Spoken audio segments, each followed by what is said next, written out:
네, 이번 시간은 이어서 ARP 프로토콜에 대해서 간단히 말씀드리겠습니다. ARP 프로토콜은 이더넷 환경에서는 매우 중요한 프로토콜입니다. 네트워크 하시는 분들, 엔지니어라고 하면 ARP 프로토콜에 대한 개념, 특징들에 대해서는 필수적으로 하셔야 되고요.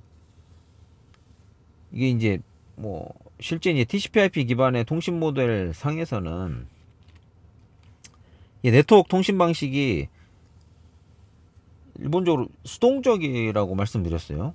내가 어떤 정보를 보낼 때 수신자가 이걸 잘 받았는지, 그리고 받을 준비가 돼 있는지, 받는 게 당연한 건지에 대해서 별도로 확인하는 과정이 없다고 말씀드렸어요. 패킷이나 프레임 단위 다 그렇게 동작을 하고 있고요. 근데 이제 이 실제로 정상적으로 받게끔 하기 위해서 내가 표기만 해서 보낸다는 게 이 프레임의 D맥 정보를 정확히 이제 적어야 되는 게 이제 그래서 중요한 거죠, 사실. 그래서 D맥 정보가 정확하게 표기가 돼서 해당 미디어에 뿌려져야 실제로 내가 보내려고 하는 장비가 그 D맥 정보를 확인해서 이제 처리를 한다라는 관점이기 때문에 그 D맥 정보를 확인하는 과정이 ARP라고 말씀드렸어요. IP 헤더에서 DIP를 확인하고 내가 어디로 보낼지, 어떤 IP한테 전달해야 될지를 결정한 다음에 그 IP가 받게끔, 넥스트홉 IP가 받게끔 하기 위해서 이제 L2 레이어에서 이더넷 헤더상의 D맥에 그 넥스트홉 IP에 대한 맥 정보를 써야 되는데 그 맥 정보를 찾는 과정이 ARP다. ARP 프로토콜을 통해서 일어난다 라고 말씀드렸어요. ARP 프로토콜 자체가 동작하는 방식에 대해서 그림을 통해서 간단히 설명드릴게요. 얘는 브로드캐스트 방식이에요. 브로드캐스트 방식. 이전 시간에 말씀드렸지만 유니캐스트, 멀티캐스트, 브로드캐스트 특징들 말씀드렸어요. 그 브로드캐스팅 방식이라는 거는 이 해당 네트워크상에 존재하는 호스트가 다 이 데이터를 처리를 해야 된다라고 강제화한다라고 생각하시면 될 것 같아요. 그 방식은 ARP 프로토콜 자체는 똑같이 이더넷 헤더를 붙여서 보내는데 이더넷 헤더에 다 all F,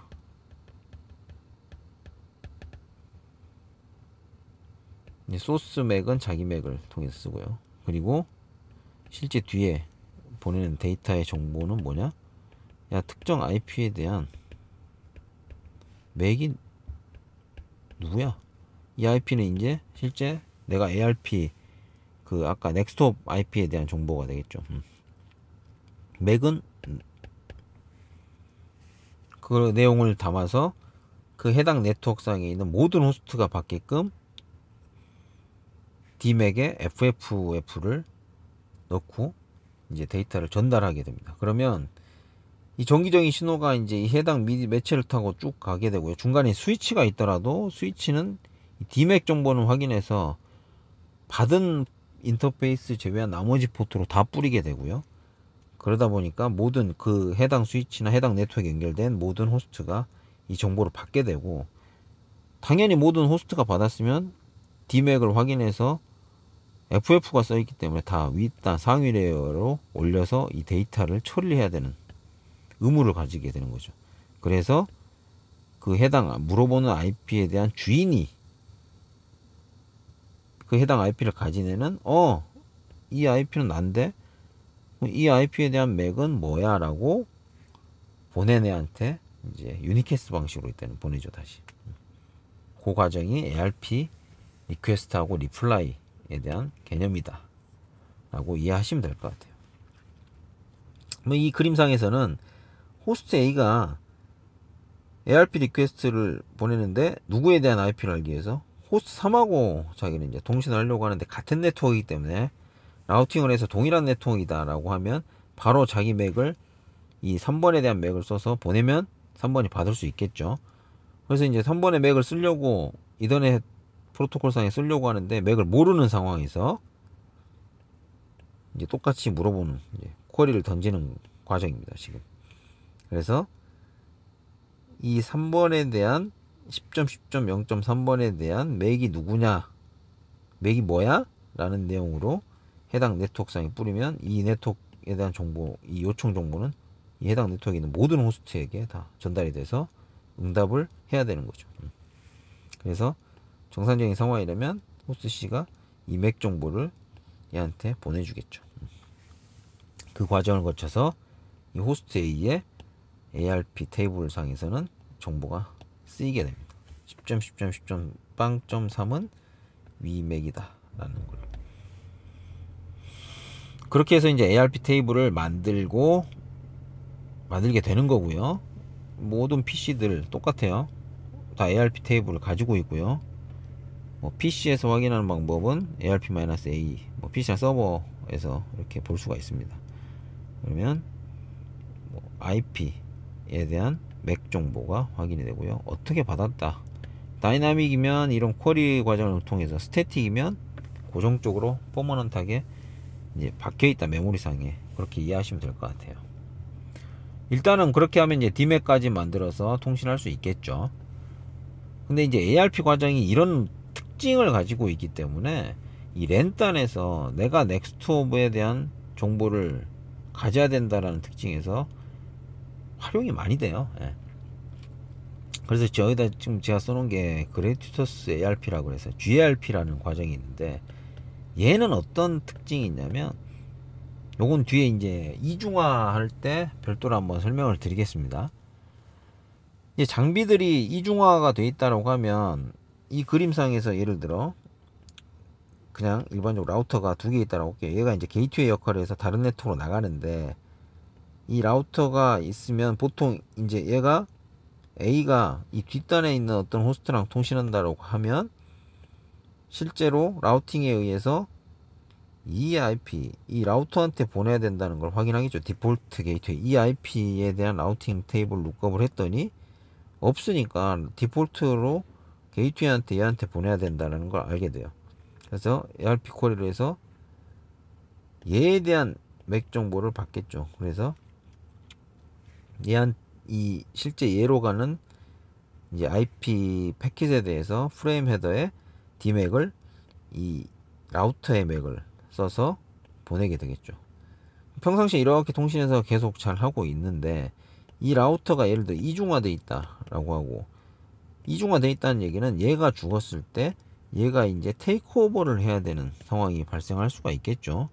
그렇게 되면 보통 이중화 프로토콜을 돌리게 되면 이 라우터들끼리, 이중화하는 장비들끼리 핫빗을 주고받아요. HA 프로토콜을 이제 쓰게 되는데, 별도로 VRRP도 될 수도 있고 시스콤의 HSRP 같은 통신 형태가 될 수 있는데, 그때 이제 그 프로토콜의 특징상에 맥 정보를 어떤 정보를 쓰냐에 따라서 얘네들이 실제로 얘가 받을지에 대해서는 ARP 테이블에 의해서 결정을 해서 보낸다는 거잖아요. 그럼 얘가 정상적으로 죽었을 때는 그럼 얘가 테이크오버를 해서 통신을 받아야 되는데, 이미 얘 입장에서는 이 IP로 가라, 이 IP에 대한 맥 정보가 얘로 박혀 있기 때문에, 케이블상에 피지컬 맥을 썼다라고 하면 그 정보가 이 맥으로 업데이트가 될 필요가 있겠죠. 그렇죠?